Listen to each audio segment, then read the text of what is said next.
બનાસકાંઠામાં ગેનીબેન ઠાકોરનો પ્રચંડ પ્રચાર યથાવત છે। છેલ્લા 40 દિવસથી એક પણ રજા વિના પ્રચાર કરી રહ્યા છે। ગેનીબેન મંડપથી લઈ તમામ ખર્ચ લોકો ઉપાડી રહ્યા છે તેવું પણ ગેનીબેનનું કહેવું છે।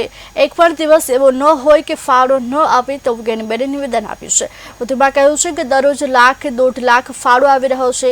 ચૂંટણી લાંબી છે એટલે 50 લાખ જેટલો ફાળો આવશે।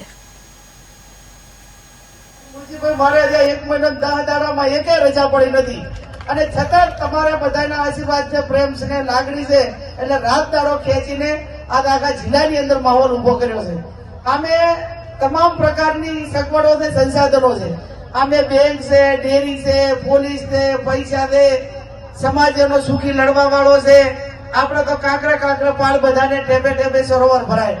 પણ મારે અભિનંદન આપવા છે સમગ્ર બનાસકાંઠાની 18 આલમ 36 કોમને કે એક મહિનો ને 10 દાડા થયા।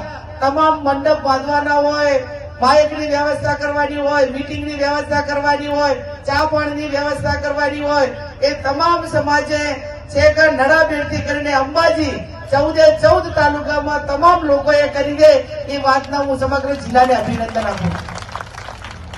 વ્યવસ્થાઓ તો કરી પણ કોઈ દિવસ એવું ના હોય કે લાખ 1.5 લાખ રૂપિયા ફાળો ના આપ્યો હોય।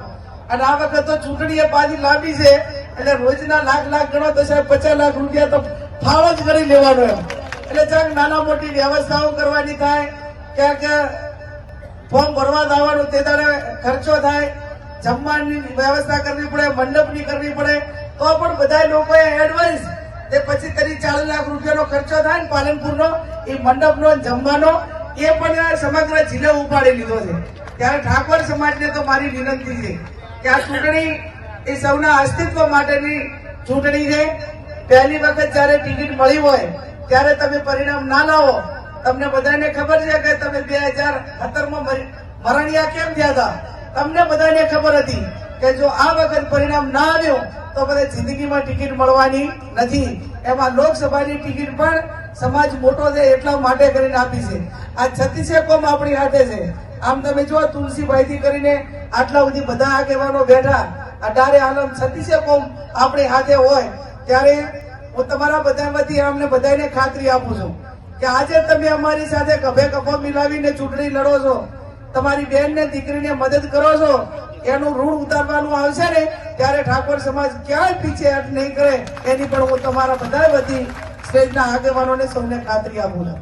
15મી તારીખે ફોર્મ ભરવા આવવાનું છે અને ફોર્મ ભરવા ગુલાબભાઈએ કીધું એ પ્રમાણે એમણે કીધું કે અમે થરાદ વિધાનસભામાંથી 300 ગાડીઓ કરવાના છે। એટલે ડાલો, ઇકો ગાડી, પિકઅપ હોય કે આ પ્રકાર